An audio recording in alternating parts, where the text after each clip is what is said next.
जैसे देवऋषि नारद देखो आंगे तो कन्हैया महाराज बढ़िया झूला में झूल रहे हैं द्वारकाधीश जी।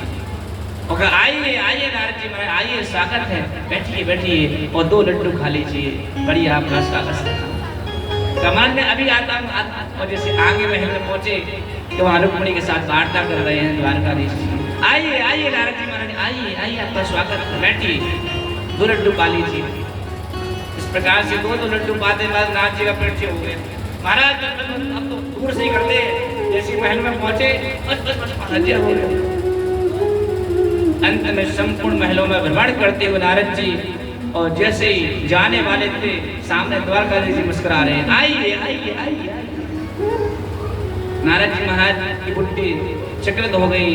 द्वारकाधीश जी कहते हैं कि भैया तुम तो पुत्र, तुम्हारे पिताजी आए थे ना 4 मुख वाले, तुम्हारा तो 1 मुख है, आपके पुत्र 4 मुख वाले आए, उनकी भी बुद्धि महाराज आश्चर्यचकित हो गई। द्वारकाधीश जी की लीला है, बस समझो इसको गुड़ को चीता है। इसके तो भैया भगवान के प्यारे परम भक्त ही समझ सकते हैं। आप ज्ञान से बुद्धि से विवेक से नहीं समझ सकते। जिसको ठाकुर जी जनाना चाहते हैं वही जान सकता है। और सबसे बड़ी विचित्र क्या है, ठाकुर जी की माया, या माने जो, मां माने नहीं, जो नहीं है उसको तो दिखाती है, जो अर्थात जो सत्य है उसको तो छुपाती है, और जो असत्य है उसको दिखाती है। माया दीपक नरपतम ब्रह्म ब्रह्म ओवरंत, कहे कबीर गुरु ज्ञान ते एक आध ओवरंत। ये माया और जगत का स्वरूप कैसा है, ध्यान से सुनिए। तो कहते माया दीपक नरपतम, ये संसार कैसा है, तो कहते हैं माया दीपक की तरह और ये जीव कैसा है, पतंगा की तरह। इस प्रकार से प्यारे पतंगा, बरसात होती ना बरसात, तो बरसात में आपने देखे होंगे पतंगा उड़ उड़ आते हैं और आकर के पहले तो दीपक जलते थे, बड़े बड़े घर के दीपक जलते थे, लाइट वो वाले तेल वाले, तो आकर के वो पतंगा घूम घूम कर आते और उनके पास घूमने लगते। पतंगा को पता है कि मैं यदि अग्नि के पास जाऊंगा तो मैं जल जाऊंगा, लेकिन वाक्य बाद भी जानते हुए भी इतना आसक्त हो जाता प्रकाश में कि वह माया दीपक नर पतंग बार बार परिक्रमा लगाता है उस दीपक की लौकी, और अंत में इतना आसक्त हो जाता है ये पतंगा कि उसमें जाकर के महाराज नष्ट हो जाता है। उसी प्रकार से संसार रूपी दीपक है, ये देखने में तो प्रकाश लग रहा है कि सत्य है, और पतंगा रूपी ये जीव मनुष्य है। इस प्रकार से पतंगा घूमते घूमते घूमते घूमते घूमते घूमते इतना आसक्त हो जाता है, इतना प्रेम करने लगता है दीपक की लौ से, उसे पता है कि ये इसमें हम नष्ट होकर मर जाएंगे और हमारा मृत्यु हो जाएगा। उसी प्रकार से ये जीव रूपी पतंगा है प्यारे, और समझता है कि यदि मैं संसार में आसक्ति रहूंगा, संसार से मोह रखूंगा, तो मैं यहाँ में फंस करके अपनी दुर्गति प्राप्त कर लूंगा, महाराज अपना कल्याण नहीं कर पाऊंगा। और जी जानते हुए भी महाराज उसमें फंस जाता है। और जब आने कहते हैं, जब जाने का समय होता ना, तब उसको समझ में आए कि आए थे हरि भजन को ओटल लगे कपाश। हम सब यहाँ पर भगवान का भजन करने के लिए आए हैं, भजन करके भगवान का भजन करेंगे, कीर्तन करेंगे और अपना कल्याण करेंगे। लेकिन हम लोग सुनते हैं और बढ़िया प्रेम से सिर भी हिलाते हैं और बढ़िया कहते हैं हाँ महाराज कथा में बहुत आनंद है। एक मैया से पूछी, मैया और मैया बोली महाराज बहुत चोखी कथा सुनाओ, बहुत आनंद आवे। लेकिन महाराज हमने सुना है, बहुत कथा सुन चुकी हूँ मैं, मुंबई की मैया आती कह रही मैं बहुत कथा सुन चुकी हूँ, और लेकिन हमारे लिए विमान क्यों नहीं आता है? हमने कथा में सुना है कि धुंधकारी के लिए विमान आया है, तो हमारे लिए विमान क्यों नहीं आता है? तो भैया महाराज जी बोले कि विमान किसके लिए आता है? हनुमान का नाम हनुमान क्यों पड़ा? हनुमान का नाम हनुमान क्यों पड़ा? कहते हनति इति माना यश हनुमाना, जिसने अपने जीवन का मान का हनन कर लिया हो उससे हनुमान जी को बोलते हैं। हनुमंत लाल जी महाराज की तो विमान किसके लिए आता है? जिसने अपने जीवन के सभी मान नष्ट कर लिए हो। अभिमान, कहते अभिमान, अहंकार, काम, क्रोध, लोभ, मोह, मत्सर सभी भगवान को समर्पण कर दिए हैं। आप कितने बड़े बड़े पद में बैठे हो, लेकिन उसका मान नहीं होना चाहिए। बिल्कुल हमारा कुछ नहीं, सब ठाकुर जी का है।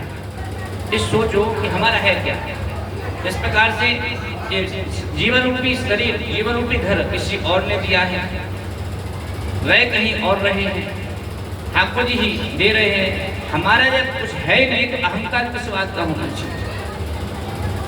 तो विमान किसके आता है? विगता माना यश विमाना, कथा उसी के जीवन में उतरती आ जाती। ये सोचो कि अभी तक हमने कुछ सुना ही नहीं, खाली किताब में लिखा जाता है और भैया कॉपी भरी हुई है पहले से, तो उसमें क्या लिखोगे? कुछ नहीं। उसी प्रकार से कथा सुनो तो सोचो कि मैं पहली बार सुन रही हूँ, तो उससे क्या है कि आपको कथा अंदर प्रवेश होती चली जाएगी और हमारा कल्याण होते। तो देवर्षि नारद जी के द्वारा भगवान की नित्य ग्रहचर्या देखना और देख करके स्तुति करते कि प्रभु मुझ पर कृपा करो। तो उसी समय भगवान ने देवदत्त विमां वीणा शरब्रह्म विभूषिता मोर्चित्वा हरिकथा गायमान शराम्यहम्। हे द्वारकाधीश, आप हम पर कृपा करो कि मैं अरनिश आपके नाम का स्मरण करता रहूं। भगवान प्रसन्न हो गए, कहा कि यदि मेरी माया से बचना है तो एक ही उपाय है, भगवान का अरस नाम। कहते हैं जपोगे नाम तो भागेगा दूर काम। जीवन में याद रखना, कर से कर्म करो विधि नाना। अरे भैया, आप जिस वर्ण में हैं, जिस जाति में, जिस आश्रम में हैं, आपको जो पोस्ट पर हैं, तो आप अपना विधिवत काम करें, लेकिन चलते उठते बैठते भगवान का स्मरण करते रहें। किस प्रकार से? इस प्रकार से पत्नी परदेश गए हुए अपने पति का चिंतन करती रहती है और घर का कामकाज करती रहती है कि हमारे स्वामी जी ने कुछ पाया होगा, क्या कर रहे होंगे, कैसे होंगे। उसी प्रकार से हमें भी उस परम पति का चिंतन करते रहना है, क्योंकि याद रखो हम सब किराएदार हैं, मालिक कोई नहीं है क्या मालिक? हम सब किराएदार हैं। तो याद रखो भैया, इस घर से बढ़कर भी एक दूसरा भी घर है। ये तो हम किराएदार, यहाँ से भी हमको ऊपर जाना है। तो याद रखो, किराएदार जैसे रहते हैं वैसे हमको रहना चाहिए। बोलो जय श्री कृष्णा। मालिक बनकर रहोगे तो महाराज जीवन में दुख ही मिलेगा और कोई कुछ नहीं मिलेगा। जगत में कोई ना परमा नहीं। चाय लगा लो, तेल चमेली चाय लगा लो, सेंट जगत में कोई ना परमा नहीं। बड़े सुंदर भगवान देवर्षि नारद जी को अनकनी कौन सी नाम कहते हैं? देवर्षि नारद जी की बीड़ा का नाम क्या है? देवर्षि नारद जी जो बीड़ा बजाते हैं उसका नाम क्या है?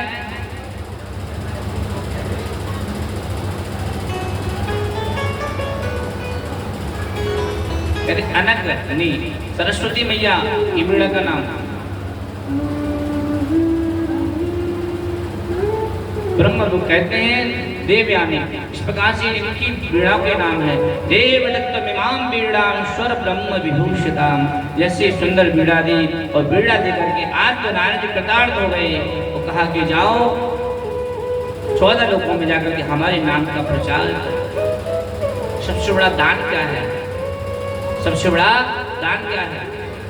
आदमी सोना, चांदी, हीरा, मोती, वस्त्र, औषध दान करता है। सबसे बड़ा दान भगवान की कथा है, भगवान का नाम है। भगवान का यदि भगवान कथा में करोड़ों आदमी बैठे हैं और करोड़ों में से यदि एक आदमी भगवान से जुड़ गया और एक आदमी फिर 10 को जोड़ेगा, 10 हजारों को जोड़ेंगे, इस प्रकार से भगवान के कितने भक्त हो जाएंगे। जीवन में याद रखो, यहाँ से कथा सुनकर जाओ और उसका मनन चिंतन करो और सोचो कि मैं आज से भगवान का हूँ, भगवान हमारे हैं, तो संसार में कैसे रहना है। इस प्रकार से कीचड़ में कमल का फूल रहता है। वो मुस्कुराता रहता है। ये मत सोचो कि महाराज यदि बहू ने हमें डांट दी हो, यदि बहू हमें कुछ नहीं देती, तो हम संसार सागर में आए हैं, हमारा एक ही लक्ष्य है कि भैया किराए से रह रहे हैं, महीना हुआ उसको किराया दिया, वो अपना जो भी काम काज किया वो आगे चलते बने। ये जीवन की यात्रा है। एक बार क्या हुआ, बड़े तपस्वी संत थे, वो यात्रा कर रहे थे ट्रेन में, और एक बहुत बड़े साहूकार के सेठ जी वो भी यात्रा कर रहे थे। तो यात्रा करते करते क्या हुआ, जैसे संत महात्मा ने अपने भैया उनके पास जो होते हैं भगवान के पात्र, सोने चांदी हीरा मोती के सब निकाले। अब सेठ जी ने देखा, अरे महाराज आप तो संत हो, और संतों का कितना सोना चांदी हीरा मोती रख रहे हैं, सन्यासी को क्या जरूरत है। संत कुछ नहीं बोले, यात्रा चलती रही। हमने देखा क्या हुआ कि गाड़ी एक जगह रुक गई। अब संत ने एक बड़ी सुंदर कथा सुनाने लगे, और कथा सुनाते सुनाते गाड़ी चलने लगी। इधर संत ने कहा, अरे कथा पूरी तो सुनो। कहा नहीं, अरे महाराज हमारे बैग रखे हैं, हमारे बड़े बड़े सामान रखे हैं, हम कैसे छोड़ेंगे। और इतने में तो संत जैसे चढ़े और कहने लगे कि देखो हमारे पास सामान तो सब कुछ है, लेकिन हम सामान में चिपके नहीं हैं, आप सामान में चिपके हुए हो। संतों का जीवन कैसा होता है, सूखे नारियल की तरह, कि जैसे प्यारे नारियल फूटता है और गोला अलग निकल जाता है। और गृहस्थियों का जीवन कैसा होता है, गीले नारियल की तरह, जैसे फूटता है और फूटने के साथ साथ में चिपका रहता है। इसलिए संसार में रहो तो कैसे रहो, सूखे नारियल की तरह। जैसे भैया संसार शिवृत्ति हो, श्रीमद् ठाकुर जी में विभक्त हो जाओ। श्रीमद् भागवत कथा भगवान से जोड़ती है, हमारा जीवन परिचय कराती है कि भैया हम यहाँ पर आए, हमें अपना कल्याण करना है। देवऋषि नाथ जी को भी अपने स्वरूप का ज्ञान कराया। उन्हें अहंकार था कि अरे मैं ब्रह्म ऋषि पुत्र हूँ, मैं देखूं कैसे भगवान की दिनचर्या है। अर्थात भगवान संसार सागर में आकर के भी गृहस्थ जीवन में प्रवेश करते हैं, अर्थात हम सबको जीवन जीना सिखाते हैं कि हम सबको भी इसी प्रकार से रहना चाहिए। आज वर्तमान में आदमी एक पत्नी के साथ नहीं रह पाता है, 1 साल 2 साल 5 साल के चक्कर में ही भारत कोर्ट कचहरी के चक्कर लगने लगते हैं। और भगवान श्री कृष्ण के 16,108 हुए, कभी देखा कि ठाकुर जी किसी के साथ लड़ाई हुई? तो जीवन को किस तरह से जीना चाहिए, द्वारकाधीश जी के जीवन से सीखिए। भागवत केवल मनोरंजन का विषय नहीं है, श्रीमद् भागवत कथा आत्मरंजन का विषय है। कि महाराज बढ़िया बढ़िया सुंदर भजन सुने और अपने नाच के नकल पड़े। ये सोचो कि भैया हमारा जितना हो सके हम अपने जीवन में उतार कर अपने जीवन का कल्याण करें। महाराज बड़े प्रेम से आनंद के साथ आगे जाकर के एक बार भगवान नारायण अपने द्वारकाधीश अपने पुत्रों को समझा रहे हैं कि देखो। और खेलते खेलते खेलते खेलते महाराज देखा कि एक बड़ा सुंदर कुआं था, और कुआं में महाराज एक बहुत बड़ा गिरगिट था। और जैसे उनकी बहुत उसमें चली गई और देखा बालक रोने लगे, कहा इसमें तो बहुत बड़ा गिरगिट है। और गिरगिट और कोई नहीं, साक्षात जैसे ठाकुर जी ने बॉल निकाली और बॉल के समय महाराज हाथ स्पर्श हुआ और गिरगिट सुंदर राजा के रूप में परिणत हो गया। बोलो आनंद कंद भगवान की जय। भगवान बोले आप कौन? कहा महाराज, कहते बोलने की परिभाषा होती है, आदमी की वाणी बता देती कि इसके अंदर कैसे संस्कार है, कैसा चरित्र, कैसा स्वरूप है। कहते मैं अहम राजा नृबंधो हम, मैं राजा नृप हूँ। अरे आप हमको नहीं जानते? हमारी इस कीर्ति स्वर्ग में भूलोक भौलोक स्वर्लोक महलोक, मतलब चारों लोग कहते 7 लोग में हमारी इस कीर्ति विख्यात है। हमने इतना दान किया है कि आप तारागण को गिन सकते हो, आप समुद्र में कंकड़ गिन सकते हो, लेकिन आप हमारे पुण्यों को नहीं गिन सकते। द्वारकाधीश से मुस्कुराने लगे और कहने लगे कि कितना अहंकार है, इसलिए तो बनाया गिरगिट। कहा कि भैया फिर गिरगिट कैसे बन गए, इतना पुण्य दान किया है, सब कुछ किया है, तो उसके बाद भी आप गिरगिट क्यों बने? तब अपना पूरा वृत्तांत सुनाने लगे कि प्रभु द्वारकाधीश की जय। कहा कि महाराज मैं बहुत बड़ा दानी था, मैं नित्य प्रति सोने चांदी हीरा मोती सब कुछ दान करता था, यहाँ तक कि गायों को भी दान करता था। और ऐसी ऐसी गाय दान नहीं करते, ऊपर से जड़ी हुई सोने की सींग, सोने की खुर, सोने की पूंछ और संपूर्ण सोने से मंडित गाय प्रत्येक संध्या वंदन के बाद हर ब्राह्मण को गाय दान राजा ने करते थे। एक बार क्या हुआ कि एक ब्राह्मण को गोदान की और उसकी गाय महाराज गायब हो गई और उन्हें घूमते घूमते आकर के उसी गौशाला में मिल गई। अब इधर क्या हुआ कि राजा ने दान करते थे, वही गाय दूसरे ब्राह्मण को दान में दे दी। अब वह दूसरा ब्राह्मण जैसे गाय को लेके जा रहा था ना, तो पहले वाले ब्राह्मण ने देख लिया कि अरे ये तो मेरी गाय है, तू कैसे लेके जा रहा है? नहीं अरे मेरी गाय है। अब दोनों में झगड़ा होने लगो और झगड़ा होते होते लड़ते लड़ते राजा के पास पहुंचे। राजा से कहने लगे महाराज ये क्या हुआ, आपने मुझको गाय दी थी, फिर आपने मुझको कैसे दे दी? अब राजा बोले महाराज ऐसा करो, आप इस गाय के बदले 2 गाय और ले लो, 2 नहीं 10 और ले लो, लेकिन इनको दे दो। अब बोले महाराज मैंने ले लिया तो मैं देने वाला नहीं हूँ। दान भी सोच समझ के लेना चाहिए। आज वर्तमान में आदमी आगे पीछे ले लेता है। एक बड़ा दृष्टांत आता है ना, एक बार राजा जनक ने बहुत बड़ी संगोष्ठी लगवाई और एक सोने का पुतला बनवा करके अपने सभा के मध्य में स्थापित किया और कहा कि जो भी ब्राह्मण इस सोने के पुतले को ले लेगा उसको मैं दे दूंगा। अब बड़े बड़े शंकराचार्य, बड़े बड़े मठाधीश, बड़े बड़े विद्वान आए और आकर के जैसे संकल्प करते और संकल्प करके उस पुतले का दान देते, कोई वह उंगली उठा देता। जो भी ब्राह्मण लेने के लिए जाता कोई वह पुतला सोने का उंगली उठा देता। ओ भैया ब्राह्मण डर के हमारे पीछे भाग जाता, क्या चक्कर है भैया, सोने का पुतला उंगली उठा रहा। इस प्रकार से बड़े बड़े विद्वान आए और पुतले को उठाने के लिए ले जाने लगे। महाराज इतने में ही उंगली उठा देता था। इतने में महाराज जगत गुरु श्री वल्लभाचार्य जी महाराज पहुंचे और जैसे ही पुतले को पास पहुंचे और पुतले को स्पर्श किया, इतने में उसने 1 उंगली उठाई, इधर आचार्य चरण ने 3 उंगली उठा दी।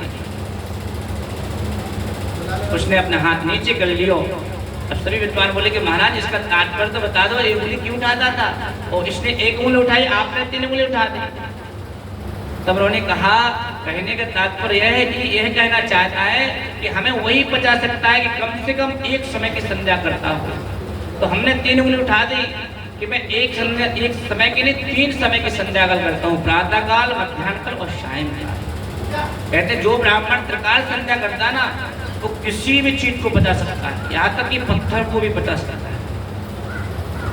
त्रिकाल संध्या आज वर्तमान में धीरे धीरे आदमी ब्राह्मण देता, संध्या वंदन अग्नि सब भूल रहे।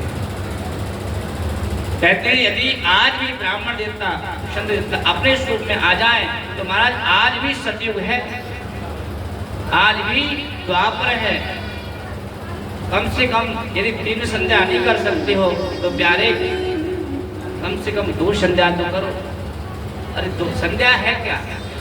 संध्या ये ब्रह्मा जी की पुत्री है। ब्रह्मा जी ने सोचा कि हमारे पुत्रों का कल्याण आगे कैसे हो, तो उन्होंने संध्या का प्राकट्य किया। संध्या दोनों काल के बीच के संध्या काल को संध्या कहा जाता है। प्रातः काल और मध्याह्न का जब मिल रहा हो तो वह मध्याह्न संध्या है, और प्रातः काल रात्रि काल का अंत हो रहा हो, प्रातः काल मिल रहा हो वो प्रातः काल है, और मध्याह्न काल कहते हैं समाप्त हो रहा हो और सायंकाल मिल रहा हो वो सायंकाल की संध्या है। उसके बीच में जो महाराज संध्या करता है उस 4 चीज नहीं करना चाहिए उस समय, ना तो सोना चाहिए, ना भोजन करना चाहिए, और ना समागम करना चाहिए, और ना अध्ययन करना चाहिए। तो संध्या काल के समय जो संध्या करता है, जो त्रिकाल संध्या करता है, उसके संपूर्ण पाप ताप सब नष्ट हो जाते हैं। संध्या एन विज्ञाता संध्या एनानुपास्तः जीमान भविष्यत्र मृतस्या जायते नरः। जो ब्राह्मण देवता संध्या वंदन नहीं करते हैं, उन्हें मरने के बाद कुत्ता की उन्हें बजाना पड़ता है। बोलो जय श्री कृष्ण। इसलिए प्रभु ध्यान रखना कि संध्या वंदन करना परम हमारा कर्तव्य है। नाम स्मरण करो ये तो है ही, लेकिन भैया भगवान ने तो बनाया ये मार्ग है। भागवत में तो ऐसा लिखा है कि ब्राह्मण शरीरोयम क्षुद्र कामाय निश्यते पृच्छाय तत्सेदेवो प्रत्यान्न सुखाय। ब्राह्मण का शरीर बड़ी घोर तपस्या के लिए, ब्राह्मण का शरीर तुच्छ विषय भोगों के लिए प्राप्त नहीं है। इसके लिए उच्च से उच्च जितने हो सके महाराज तपस्या करो। क्योंकि जितना भैया बैंक में पैसा होता ना, उतना ही महाराज आनंद के साथ एटीएम फटाफट काम करता है। और भैया बैंक में पैसा नहीं है तो एटीएम काम ही नहीं करेगा।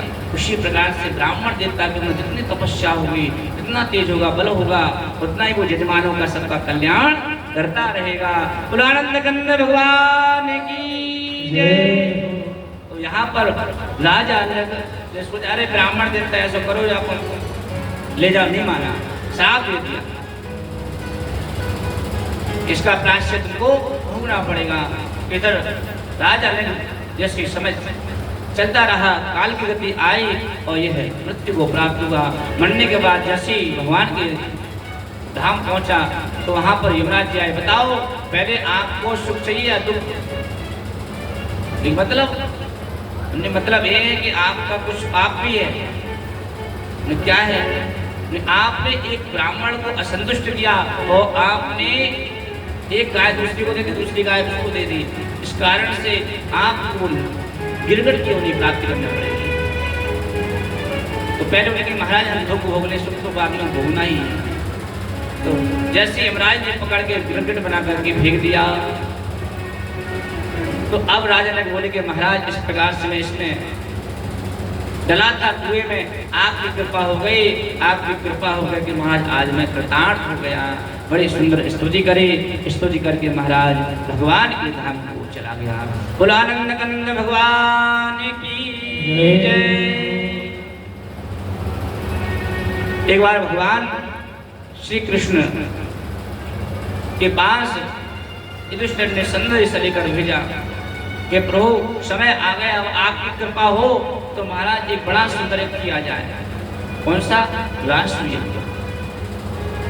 इधर बंदीजन राजाओं के द्वारा गुप्त मंत्रणा आई द्वारकाधीश जी के पास कर, प्रभु आपकी कृपा हो, ये जरासंध ने महाराज हमें बंदी बना के रखा है, तो आप हमें कृपा करके मुक्त करो। अब ठाकुर जी सोच रहे हैं कि युधिष्ठिर की यज्ञ में जाए या इनकी रक्षा की जाए। तो मंत्रणा होने लगी। दाऊ दादा, द्वारकाधीश और उद्धव जी आप उस मंत्रणा करने लगे, क्या किया जाए, क्या किया जाए। इतना सुंदर महाराज ग्रंथ है 17 पर्वों में, शिशुपाल बधम मंत्र नहीं मंत्रणा महाराज। देवर्षि नारद जी आए, अपने अपने मत बताए, बृहस्पति जी आए, अपने मत बताए। इधर जैसे ही द्वारकाधीश सोच रहे थे क्या किया जाए, सोचा कि पहले राष्ट्र यज्ञ का आरंभ किया जाए, क्योंकि जैसे राष्ट्र यज्ञ होगा ना, जब जरासंध आएगा और वहां पर आकर वहीं पर